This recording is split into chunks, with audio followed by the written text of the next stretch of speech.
Hello दोस्तों, कैसे हो आप सब। I hope you all are doing fantastic and I welcome you all to let's bounce back series part 3। चलिए, इसमें भी मैं आपको एक कहानी सुनाता हूं। इसके पहले वाले वीडियो में मैंने आपको हेयर एंड द टॉर्टोइस की स्टोरी सुनाई थी।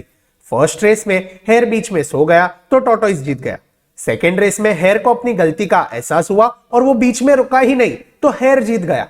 थर्ड रेस में टॉर्टोइस ने अपनी कोर कंपिटेंसीज एनालाइज की और उसने रेस का रूट ही बदल दिया। उसने ऐसा रूट सिलेक्ट किया जहां पे बीच में रिवर आती हो। अभी हेयर तो तैर सकता नहीं है, इसलिए थर्ड रेस में टॉर्टोइस जीत गया। अभी यह जंगल में एक इंटेलिजेंट एलिफेंट रहता था और ये एलिफेंट ने सोचा कि ये तो रेस कभी रुकेगी ही नहीं। एक बार हेयर जीतेगा, एक बार टॉर्टोइस जीतेगा, एक बार हेयर जीतेगा, एक बार टॉर्टोइस जीतेगा और ये लोग कंटिन्यूस रेस ही करते रहेंगे जंगल में। इसीलिए इसने हेयर और टॉर्टोइस दोनों को बुलाया और उन्हें एक चैलेंज दिया।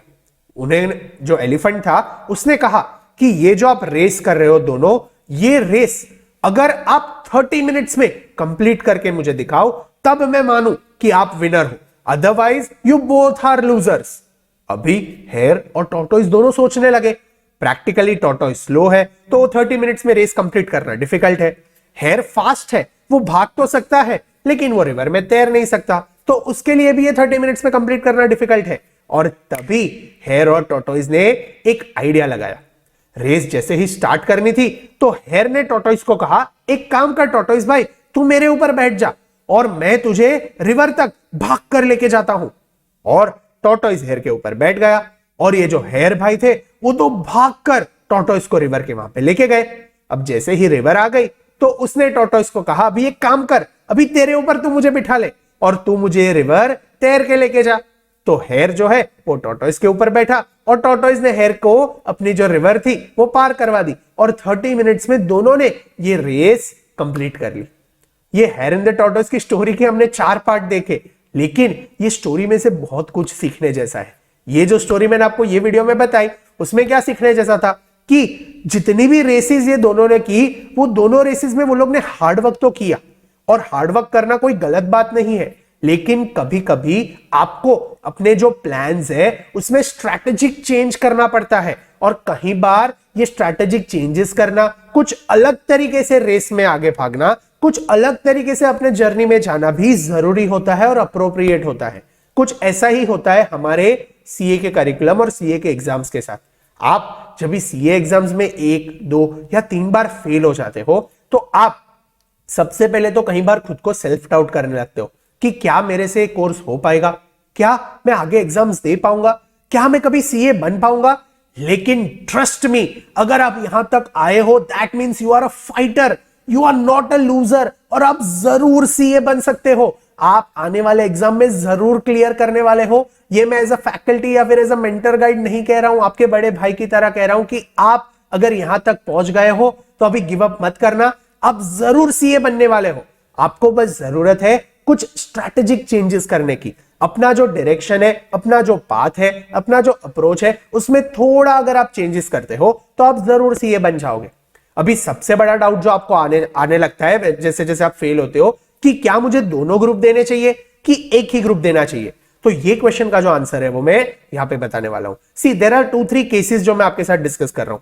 फर्स्ट केस है, अगर आपको बोथ ग्रुप्स देने हैं तो मेजर कंडीशन या फिर मैंडेटरी कंडीशन इज आपके पास एटलीस्ट 4 से 5 महीने का स्टडी लीव होना चाहिए और आपके क्लासेस खत्म हो जाने चाहिए। आपके अगर सारे क्लासेस खत्म हो गए हैं और आपके पास 4 to 5 मंथ्स है स्टडी लीव का, तभी आप दोनों ग्रुप दे सकते हो। और अगर आप पहले 1 या 2 बार फेल हो चुके हो या फिर 3-4 बार फेल चुके हो बट यू आर कॉन्फिडेंट कि आप वापस दोनों ग्रुप दे सकते हो और आपके पास अच्छे खासे 3 मंथ्स ऑफ स्टडी लीव है, क्योंकि रिजल्ट आने के बाद भी आईसीआई इंश्योर्स कि आपको एटलीस्ट 3 मंथ्स मिले बिफोर द नेक्स्ट अटेम्प्ट। तो अगर वो 3 मंथ्स के स्टडी लीव्स है, आपके सारे क्लासेस अच्छे से कंप्लीट हो गए हैं और आप कॉन्फिडेंट हो, तभी आप दोनों ग्रुप्स अप्लाई कर सकते हो। तो ये फर्स्ट केस हुआ कि अगर आपको दोनों ग्रुप्स देने हैं तो आपके पास sufficient amount of study leave होना चाहिए। दूसरा केस बनता है कि आप 3-4 बार, 5 बार, 6 बार फेल हो चुके हो और अभी आप कॉन्फिडेंट नहीं हो दोनों ग्रुप साथ में लिखने की। 8 पेपर्स या फिर नया सिलेबस आ जाएगा तभी 6 पेपर्स जो आपको देने हैं वो आप साथ में लिखने के लिए कॉन्फिडेंट नहीं हो, तो there is no issue at all. आप एक एक ग्रुप करके सीए फाइनल पास करो। एक एक ग्रुप लिखने में भी कोई दिक्कत नहीं है। आप शांति से एक एक ग्रुप दो, एक ग्रुप के लिए प्रिपेयर करके एग्जाम देकर आओ, फिर दूसरा ग्रुप प्रिपेयर करो, क्लियर करो, फिर भी आप सीए बन जाओगे और आपकी मार्केट में उतनी ही रिस्पेक्ट होगी जितनी एक दूसरे चार्टर्ड अकाउंटेंट की है। तो ऐसा बिल्कुल भी मत सोचना कि अगर आपने ग्रुप वाइज सीए क्लियर किया तो मार्केट में आपकी वैल्यू कम हो जाएगी या फिर लोग आपको कुछ नीचा देखेंगे। आपकी उतनी ही रिस्पेक्ट है because you are a chartered accountant and you have this reputed degree in your hand. वो कैसे दी है वो इतना मैटर नहीं करता है इन द लॉन्ग रन। इसीलिए if you are not confident और आप 3-4 बार फेल हो चुके हो तो आप एक एक ग्रुप देना भी कंसिडर कर सकते हो। अभी तीसरा केस आता है कि आपको दोनों ग्रुप्स ही देना है, आपको बोथ द ग्रुप्स ही देना है, लेकिन आपके क्लासेस पेंडिंग है।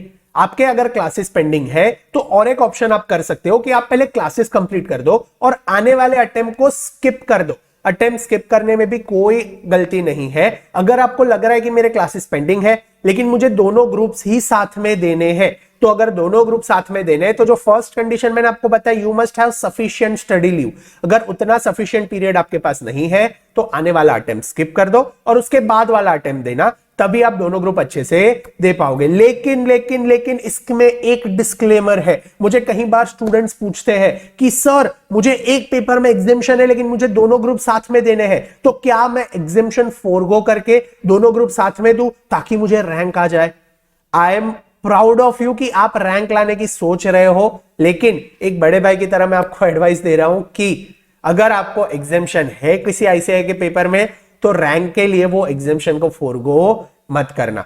अगर यू आर वेरी कॉन्फिडेंट कि आपके प्रिपरेशंस बहुत ही अच्छे हुए हैं, आईसीआई के कुछ मिस्टेक्स की वजह से अगर आपके पेपर चेकिंग में कोई एरर है और आप दोनों ग्रुप इस बार क्लियर कर जाओगे विथ अ रैंक, तो you can think of forgoing exemption. But my advice will be वो एग्जेम्पशन फोरगो मत करना। आईसीआई के पेपर में अगर आप पास हुए हो, आईसीआई ने आपको 8 में से 1 लड्डू खिला दिया है तो वो लड्डू प्यार से खा लेना और बाकी जो 7 लड्डू है उसके लिए मेहनत करना। तो अगर आपको दोनों ग्रुप देने हैं और एग्जेम्पशन आया हुआ है तो एग्जेम्पशन फोरगो मत करना। बाकी के जो आपके पेपर्स बचे हुए हैं वही पेपर्स आप लिख लेना। और लास्ट केस एक हो सकता है कि आप 10, 12, 15 बार फेल हो चुके हो। आप पिछले 5, 6, 7, 8 साल से सीए के एग्जाम्स दिए जा रहे हो लेकिन आप क्लियर नहीं कर पा रहे हो। देन आगे अगर आपको सीए के एग्जाम्स देने हैं, then I am proud of you, I salute you कि आप गिव अप नहीं कर रहे हो। आप में जो ये फाइटिंग एटीट्यूड है ये आपको लाइफ में बहुत आगे लेके जाएगा और आप देना सीए एग्जाम्स। लेकिन अभी आपको आगे लाइफ भी जीनी है, आपको कमाना भी है, आपके ऊपर रिस्पॉन्सिबिलिटीज भी आने वाली है। इसीलिए सिर्फ ये एक कोर्स पे डिपेंडेंट मत रहना, आपको कुछ और ऑप्शंस भी सोचने हैं। आपको कोई और पर्टिकुलर कोर्स है जो इजी है जो आप कर सकते हो, या फिर कोई ऐसी स्किल्स है जो आप सीख सकते हो जिनसे आप पैसे कमा सकते हो, या फिर आपका कोई पैशन है तो वो आइडेंटिफाई करो कि आपका पैशन क्या है and can you be paid for that passion. क्या वो पैशन के लिए आपको मार्केट में पैसे मिलेंगे? क्या आप कोई प्रॉब्लम सॉल्व कर सकते हो? तो ट्राई टू परस्यू दैट ताकि आपका जो रेवेन्यू स्ट्रीम है वो इंक्रीज होता जाए। आप सीए कर रहे हो, वांदा नहीं है, देते रहो एग्जाम, आप एक दिन सीए बन जाओगे। लेकिन ऐसा नहीं है कि आप सिर्फ सीए पर डिपेंडेंट हो, क्योंकि ये कोर्स इज अनसर्टन, कई बार लाइफ इज अनफेयर। इसीलिए अगर आप इतने सारे टाइम फेल हो चुके हो तो साथ में आपको कोई ऑल्टरनेटिव भी सोचना है। आई होप आपको ये सारे सिनारियोस क्लियर हो गए। अगर आपके पास सफिशिएंट स्टडी लीव है तो दोनों ग्रुप देना, सफिशिएंट स्टडी लीव नहीं है या फिर आप कॉन्फिडेंट नहीं हो और बहुत बार फेल हो चुके हो तो एक एक ग्रुप देने में भी कोई खराबी नहीं है। अगर एग्जेम्पशन है तो उसे फोरगो मत करना, और बहुत सारे अटेम्प्ट्स अगर आपके लग गए हैं तो you can think of any alternative course also, but ये कोर्स अगर आपको देना है तो आप देते रहना। आई होप ये वीडियो आपको यूजफुल लगा है। अगर ये वीडियो यूजफुल लगा है तो अपने दोस्तों के साथ शेयर करना। ये वीडियो को लाइक बटन जो है नीचे उसको हिट करना। नीचे आपको मेरे वीडियोस कैसे लगते हैं और ये जो बाउंस बैक सीरीज है वो कैसी लगी है वो जरूर कमेंट करके जाना, because I read your comments और मुझे पढ़ के अच्छा लगता है। यहां तक मुझे सुनने के लिए थैंक यू सो मच। मिलते हैं अगले वीडियो में, तब तक के लिए keep smiling, be happy, stay motivated, keep studying. Bye bye.